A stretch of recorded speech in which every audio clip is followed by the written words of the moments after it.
આજે વાત કરવી છે કે એક ભાભરનો એક એવો મોટો નામ જે હરિલાલ આચાર્ય, જેઓ ભાભર નગરપાલિકાના એક પૂર્વ પ્રમુખ પણ રહી ચૂક્યા છે. ત્યારે આજે હરિલાલ આચાર્ય, જે હરિભાઈ આચાર્ય છે, એમના વિશે આજે જાણીશું કે હરિભાઈ આચાર્ય શરૂઆતથી લઈને રાજકારણ સાથે કેવી રીતે જોડાયા અને તેઓએ ભાભર નગરપાલિકામાં પ્રમુખ હતા તે દરમિયાન તેઓએ કેવા કાર્ય કર્યા, તેમજ હરિલાલભાઈ આચાર્યએ અનેકવાર એવી સેવાકીય પ્રવૃત્તિઓ પણ કરી છે, તેમજ લોકોનો અનેકવાર અવાજ પણ તેઓ બન્યા છે. ત્યારે હરિભાઈ, પહેલા તો સ્વાગત છે. નમસ્કાર. હરિભાઈ આચાર્ય, આપના આજના ઇન્ટરવ્યુમાં આપે મારા રાજકીય જે મારું પ્રવેશનું ને જે કંઈ માટે ઇન્ટરવ્યૂ માટે લીધો એમાં હું આપને એક એ રીતે જણાવું કે 1982થી હું નાનપણથી જ મને રાજકીય રીતે ઘણો શોખ, એટલે 1982માં હું પંચાયતની ચૂંટણીમાં ઊભો રહેલો અને 82માં પંચાયતની ચૂંટણીમાં હું કોંગ્રેસમાંથી ઊભો રહેલો અને સામે મારી પાસે જનતા પાર્ટી કે અપક્ષ એવા ઉમેદવારો હતા, એની સામે હું જીતેલો.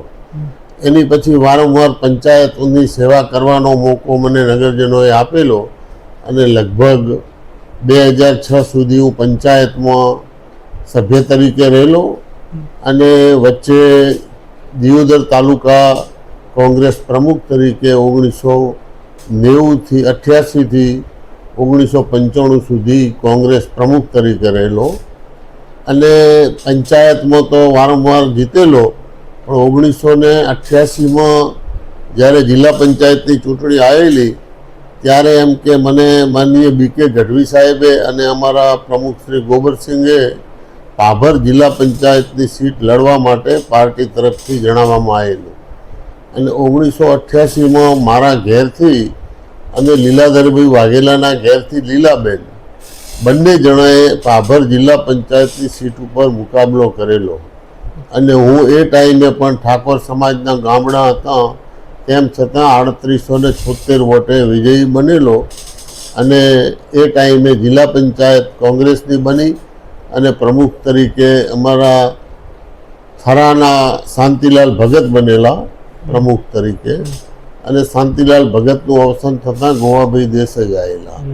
એટલે અમે 5 વર્ષ સુધી જિલ્લા પંચાયતમાં પણ ગામડાઓની અને નગરજનોને સેવા આપેલી અને ત્યાર પછી તાલુકા ખરીદ વેચાણ સંઘમાં પણ 85થી 2000 સુધી 99 સુધી હું ઉપપ્રમુખ અને પ્રમુખ તરીકે રહેલો. 99માં જ્યારે ભાભરને તાલુકાઓ શંકરસિંહ વાઘેલાએ જ્યારે તાલુકાઓ અલગ પાડ્યા ત્યારે ભાભરનું નામ રહી ગયેલું, તેમ છતાં અમે ડેલિગેશન લઈ અને ગાંધીનગર ગયેલા અને 99માં ભાભરને પણ તાલુકો જાહેર કરાવી અને ભાભરને અલગ તાલુકો અપાયેલો. તાલુકો અપાયા પછી એની અંદર વિવિધ તાલુકા ખેડૂતોની જે સહકારી સંસ્થાઓ છે, APMC છે, તાલુકા ખરીદ વેચાણ સંઘની સ્થાપના કરી અને એની અંદર હું ચેરમેન તરીકે 1999થી કરી અને લગભગ 2017 સુધી ચેરમેન તરીકે રહેલો. આ રીતે જાહેર જીવનનો દરેક જગ્યાએ APMCમાં પણ છેલ્લા 25-30 વર્ષ ડિરેક્ટર તરીકે અને વાઇસ ચેરમેન તરીકે સેવાઓ આપેલી છે. એટલે નાનપણથી જ મેં મારી જાહેર જીવનમાં લોકોની સેવા કઈ રીતે કરવી અને લોકોને પડતી તકલીફમાં આપણી શક્તિ મુજબ આપણે મદદ કઈ રીતે કરીએ એ રીતનો મારો અભિગમ રહેલો. 2007માં અમો જ્યારે નરેન્દ્રભાઈ અને જ્યારે આ ગોધરાકાંડ બનેલું એ ટાઈમે એમ કે હિન્દુત્વ અને આખું મોજું ભારતીય જનતા તરફ થયેલું, એ ટાઈમે અમને પણ વિચાર આવેલો અને અમે 2007માં ભારતીય જનતા પાર્ટીમાં જોડાયા. 2006માં અમારી નગરપાલિકા બની અને એ નગરપાલિકામાં અમે કોર્પોરેટર તરીકે ચૂંટાયેલા અને ત્યાર પછી 2011માં ફરીને હું ચૂંટણી લડી અને નગરપાલિકાનો પ્રમુખ બનેલો.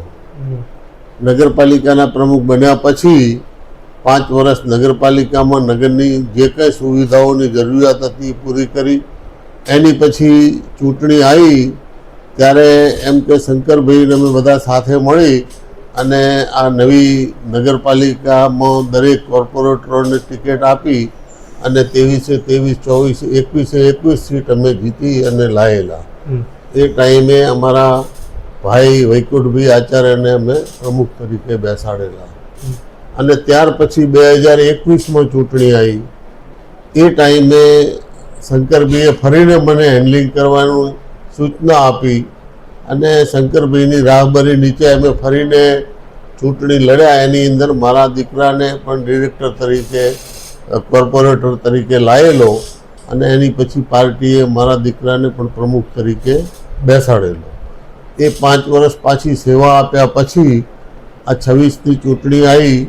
એ ચૂંટણીમાં પણ મને સુકાન સંભાળવાની પાર્ટીએ આદેશ આપ્યો અને 24 સીટ ભારતીય જનતા પાર્ટીને લાવી અને પાર્ટીને મજબૂત કરી અને નરેન્દ્રભાઈ અને ભૂપેન્દ્રભાઈની સરકારને એમ કે આભાર, એક શક્તિશાળી અને ભારતીય જનતા પાર્ટીના માનવાવાળો શહેર છે. એ રીતે પણ અમે અમારું સંગઠન જાળવી રાખી અને રાજકીય રીતે અમે પૂરેપૂરો સહકાર આપીને આ કામ કરીએ. રાજકીય ક્ષેત્રે આપના પરિવારમાંથી કોઈ જોડાયેલા કે આપ એક જ?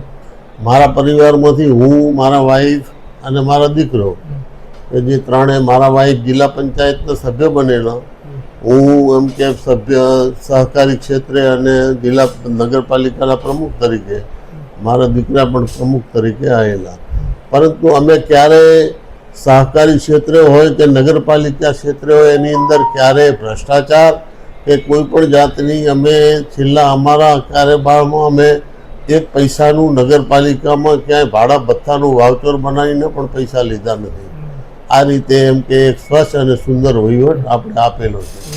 ખાસ કરીને આપ નગરપાલિકામાં પ્રમુખ હતા એ સમયે પણ વિકાસલક્ષી કામો અનેક ઘણા થયા છે. હા, એ ટાઈમે અમારું, હું જ્યારે પ્રમુખ આવ્યો ત્યારે અમારા પાભરનું એક ખાડિયાની સમસ્યા હતી કે જે 6 એકર જમીનમાં 20 ફૂટ ઊંડું ખાડિયું અને એની અંદર જ્યારે વરસાદી પાણી નગરનું આવે ત્યારે આજુબાજુના 200 કુટુંબોને આરોગ્યની દ્રષ્ટિએ ઘણી તકલીફ પડતી અને એ સરકારશ્રીને અનેક રજૂઆતો કરવા છતાં આ ખાડિયું બુરાયેલું નહીં. અને હું પ્રમુખ તરીકે આવ્યા પછી નગરજનોના સાથ સહકારથી નગરજનોએ અમને એક જેસીબી લાવી આપ્યું અને નગરજનોએ ફાળો પણ કરી આપ્યો અને કંઈક થોડી ઘણી ગ્રાન્ટ નગરપાલિકાની રીતે કરી અને લગભગ હું માનું ત્યાં સુધી 13 થી 14 હજાર ડમ્પર ટેમ્પ માટીનો નાખી અને આ ખાડીયું પૂરણ કર્યું. અને આજે એ ખાડિયાની અંદર અનેક સુવિધાઓ ઉપલબ્ધ થયેલી છે.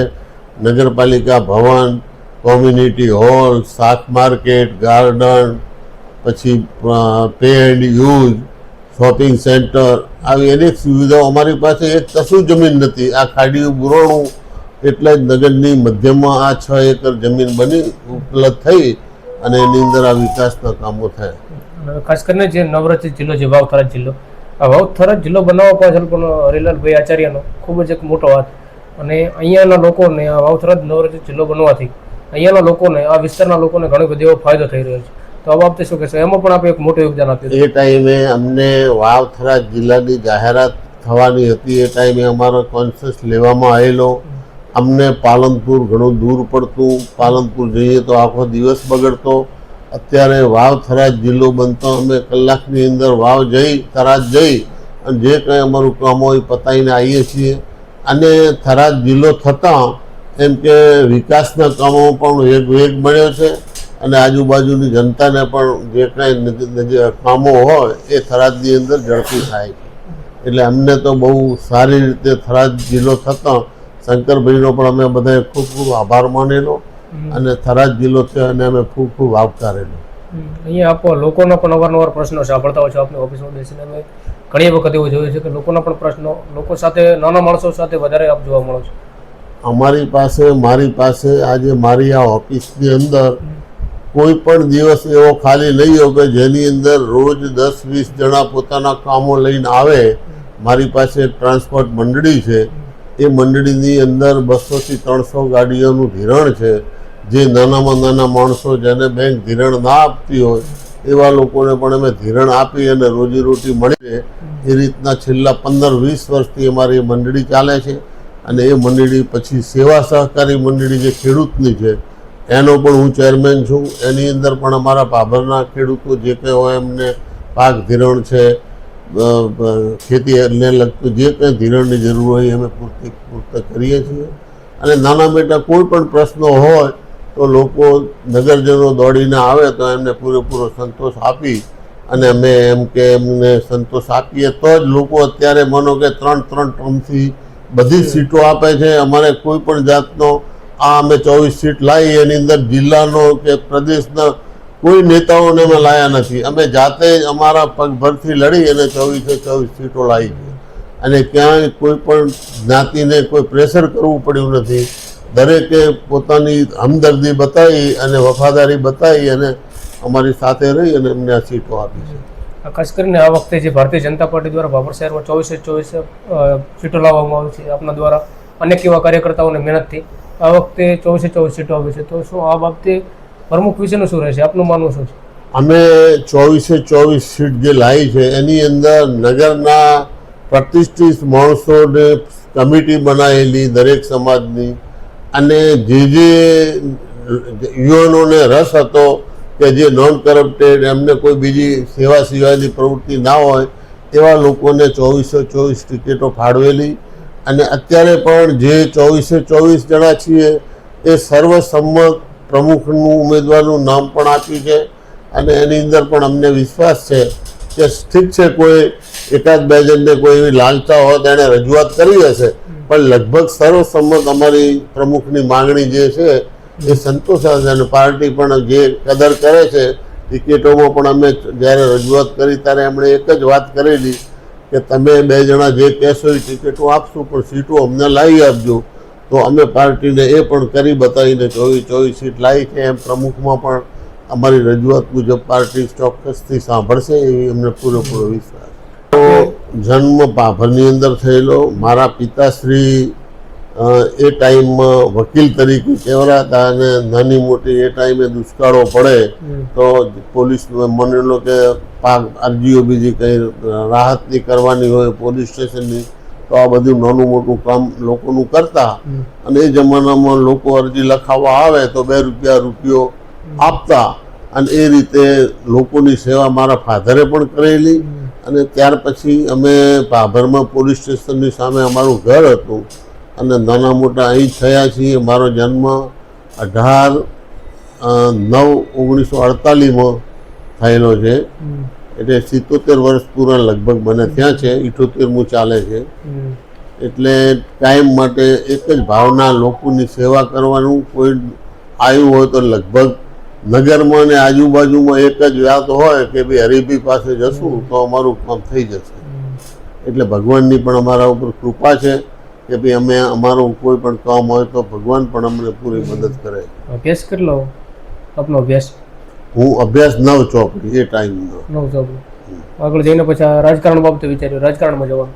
રાજકારણમાં તો હું સાઈડમાં રાખતો પણ મારો મેઇન બિઝનેસ બિલ્ડરનો હતો કે હું નાના મોટી જમીનો લઈ અને મકાનો બનાવીને જે લોકો મકાન વિનાના હોય એમને જેટલી રીતે બને એટલી લોન કરી આપવાની, ન હોય તો આપણી રીતે કરીને એમને મદદરૂપ થઈ અને હું માનું ત્યાં સુધી અત્યાર સુધીમાં 1200 થી 1500 મકાનોવાળાને મકાનની અંદર સહાય આપીને કરી આપેલા યોજનાઓ બનાવેલી અને એની અંદર લોનો લઈને એમને કરીને પણ લોકોને સુવિધાઓ પૂરી પાડેલી.